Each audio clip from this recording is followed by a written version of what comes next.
성도 여러분, 금주간은 예수님의 고난주간, 순환주간입니다. 홀리 패션 위크라고 부르는 순환주간이지요. 오늘은 월요일이고 예수님께서 예루살렘 성에 입성하시고 오늘 성전을 청결케 하시는 그런 월요일이셨습니다. 오늘 하나님 말씀을 마태복음 21장을 문자로 드렸는데요. 이 말씀을 먼저 읽고 하나님 말씀을 나눕니다. 저희가 예루살렘에 가까이 와서 감람산 벳파게에 이르렀을 때 예수께서 두 제자를 보내시며 이르시되 너희 맞은편 나홀로 가라. 곧 매인 나귀와 나귀 새끼가 함께 있는 것을 보리니 풀어 내게로 끌고 오너라. 만일 누가 무슨 말을 하거든 주가 쓰시겠다 하라 그리하면 즉시 보내리라 하시니 이는 선지자라 하신 말씀을 이루려 하심이라 일렀으되 시온 딸에게 이르기를 내 왕이 내게 임하나니 그는 겸손하여 나귀 곧 멍에 매는 짐승의 새끼를 타다다 하라. 무리의 대부분은 겉옷을 길에 피며 다른 이는 나뭇가지를 베어 길에 펴고 앞에서 가고 뒤에서 따르는 무리가 소리질러 가로되 호산나 다윗 자손이여 찬송하리로다. 주의 이름으로 오시는 이여 가장 높은 곳에서 호산나 하니라. 예수께서 예루살렘에 들어가시니 온 성에 소동하여 가로되 이는 누구냐 하거늘 무리가 가로되 갈릴리 나사렛에서 나온 선지자 예수라 하니라. 아멘. 성도 여러분, 사람들은 누구든지 이 세상 어느 누구든지 사랑받기를 원하지 않는 사람은 아무도 없을 것입니다. 아마 거의 없을 것입니다. 우리가 행복하다고 느끼는 삶, 그 삶이란 바로 나를 누군가가 사랑해 준다라는 그런 만족감 또 보호감에 있을 것인데 이 사랑을 일반적으로 세 가지로 구분해서 생각해 볼 수가 있겠습니다. 그 첫 번째는 만약의 사랑으로서 if의 사랑이라고 말하는데 조건적인 사랑이 있습니다. 어떤 조건을 충족시키면 내가 사랑한다는 말이지요. 말 잘 들으면 말 잘 들으면 공부 잘하면 내가 사랑하지라는 조건에 붙는 사랑. 선물을 준다면 당신이 나에게 잘 해준다면 당신을 사랑하겠어요 라는 등의 사랑. 이 사랑은 조건적인 사랑입니다. 그리고 더 나아가서 이기적인 사랑이고 그 사랑은 대가를 얻고자 하는 조건이 있습니다. 나의 욕망을 내가 당신이 채워준다면 나도 사랑하겠어요. 이 사랑이, 이 내용들이 우리가 흔히 만나고 있는 사랑의 이야기입니다. 사랑의 스토리라 하는 말씀인 것이요. 그리고 이 형태의 사랑, 이 조건적인 사랑은 금세 끼워지고 마는데 서로를 미워하고 말기도 되는데 흔히 많은 결혼이 깨어지는 이유는 이러한 종류의 만약의 식의 사랑에 조건적인 사랑에 기초하고 있기 때문입니다. 기대가 어긋나면 사랑은 증오로 미움으로 바뀌기도 합니다. 사랑은 깨어지기도 하는 것이죠. 때로 인간의 사랑 가운데서 가장 순수하다고 여겨지는 부모의 사랑까지도 그렇습니다. 이런 만약의 식의 사랑을 적지 않은 예에서 우리가 발견할 수도 있지요. 만약의 사랑, because of, 이러이러하기 때문에 사랑 말이죠. 다소 정도의 차이는 있지만 우리 사람들의 인격에는 두 가지 면을 가지고 있습니다. 조건적인 사랑 말씀이지요. 만일 당신이 나에게 이렇게 저렇게 해 준다면 하는 사랑입니다. 그런데 여기 또 다른 종류의 사랑이 있습니다. 성경이 말씀하는 사랑이죠. 그것은 불구하고의 사랑, in spite of, 불구하고의 사랑이지요. 이 사랑은 나의 됨됨이가 어떠하든지 나의 조건이 어떠하든지에도 불구하고 사랑한다라는 그런 사랑입니다. 만일 어떤 사람이 매우 추하고 불행하고 천박하다, 천하다 할지라도 불구하고의 사랑은 그를 사랑합니다. 그에게 아직도 있을지도 모르는 잘못이나 무지, 악습 또는 나쁜 습관, 경력에도 불구하고 그는 이 불구하고의 사랑에서 있는 모습 그대로를 사랑을 받습니다. 받아들여진다 하는 말씀인 것입니다.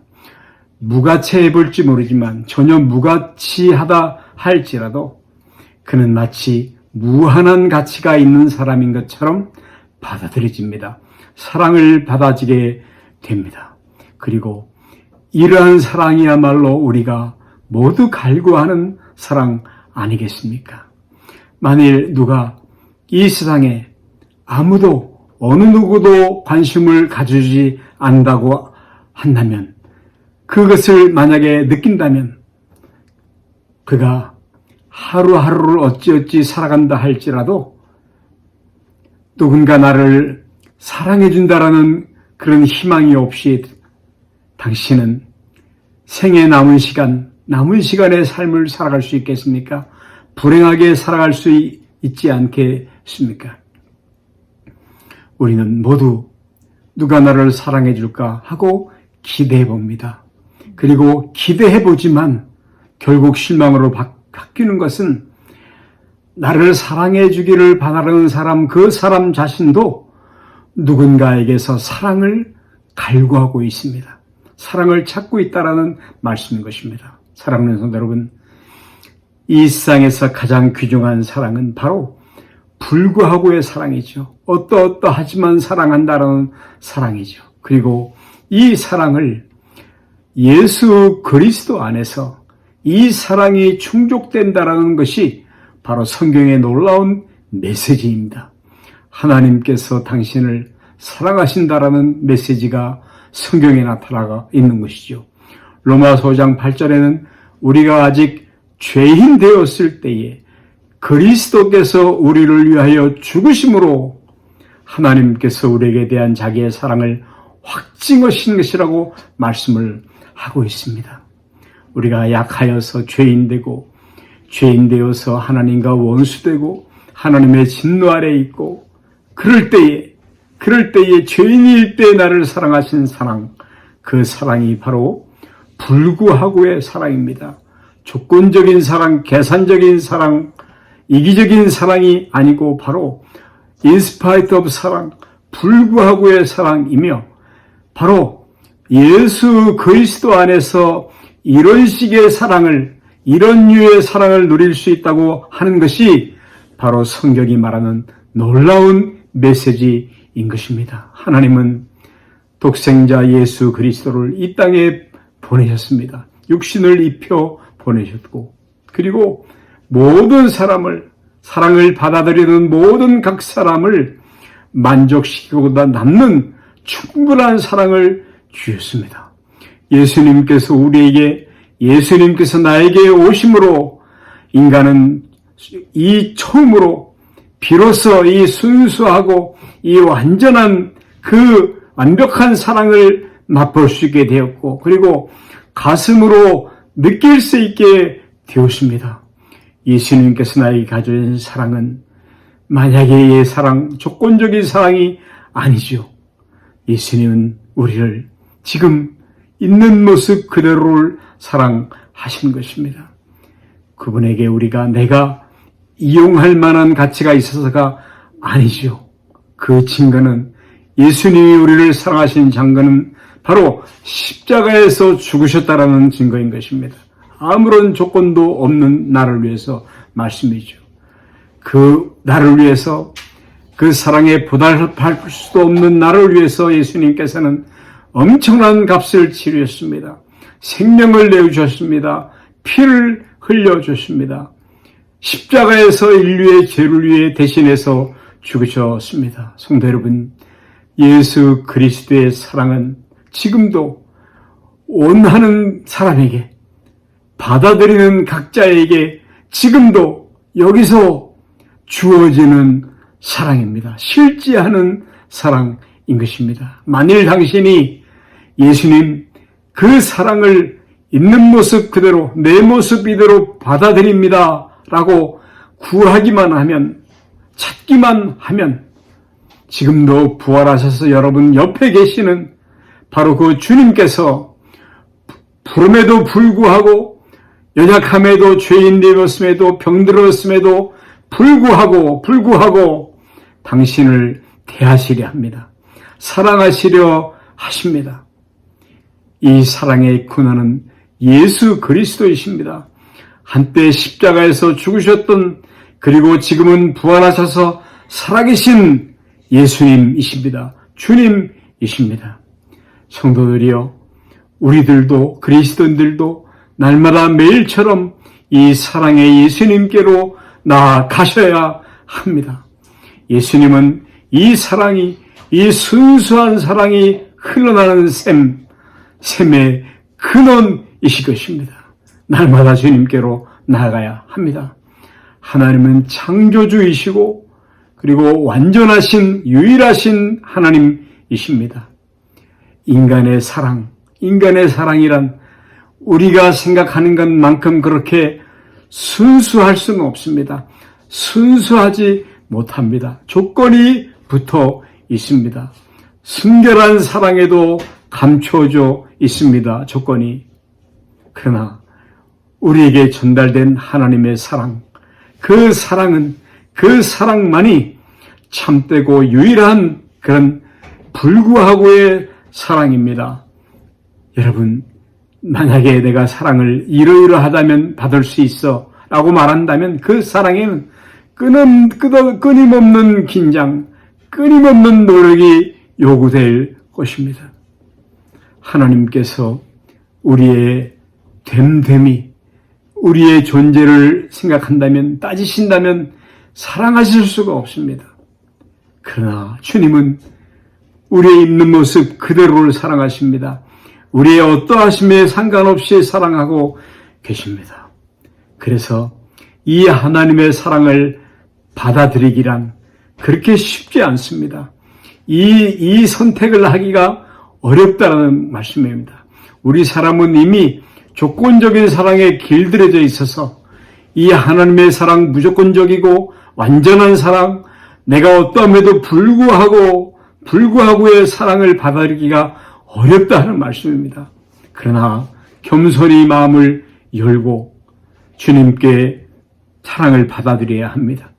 이 사랑을 받아들이기 위해서 치러야 할 값이 있다면, 대가가 있다면 그것은 오직 자존심을 모두 내려놓고 깨뜨리고 그리고 겸손히 자신의 무가치함을 고백하는 일입니다. 하나님의 사랑을 바로 지금 받아들이는 것입니다. 인격적인 결단, 이렇게 하기로 결단한 것입니다. 의지적인 결단을 내리는 것입니다. 성도들이요. 그리고 나는 하나님으로부터 절대적인 전적인 사랑을 받고 있다라는 전제를 가지십시오. 이미 십자가에서 예수님이 당신을 사랑하시고 십자가에서 죽어주셨습니다. 피를 흘려주셨습니다. 주님께서 그렇게 말씀하셨습니다. 이미 사랑을 나타내 보여주셨습니다.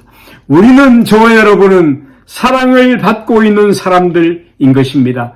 이미 하나님의 사랑을 받고 있다는 전제 아래, 하나님이 나를 돌보신다는 전제 아래 앞으로의 모든 생애를 하나님의 사랑에 의탁하고 맡겨버리시고, 그리고 그 삶을 새롭게 건축하십시오. 세워나가십시오. 우리의 행복은, 우리의 마음은 하나님께 모두 맡겨버리고 신뢰하고, 그리고 우리의 남은 생애는 타인의 행복을 더 많이 생각하며 타인의 사랑, 온전케 됨을 더 많이 생각하며 섬김의 삶을 살아갈 수 있기를 바랍니다. 우리의 가정에서, 우리의 친구들 간의 우정 속에서, 우리의 공동체 속에서 이 하나님의 사랑, 조건적인 사랑이 아니라 이 불구하고의 사랑, 조건이 없는 그런 이기적이지 않은 사랑에 기초하여서 우리 모두는 행복을 이루는데 하나님의 행복을 이루는 데 모두 열중할 수 있습니다.